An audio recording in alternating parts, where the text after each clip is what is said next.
વડોદરા શહેરના દિવાળીપુરા કોર્ટ સંકુલ ખાતે જે ચૂંટણી યોજાવાની છે તેને લઈને કોર્ટ સંકુલમાં ચેકિંગ કરવામાં આવ્યું।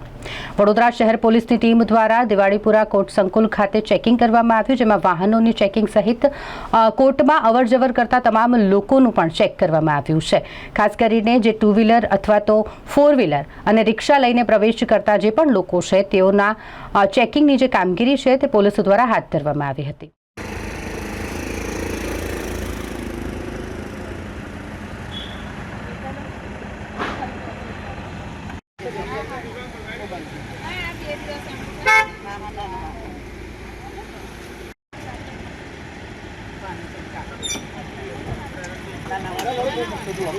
Nah,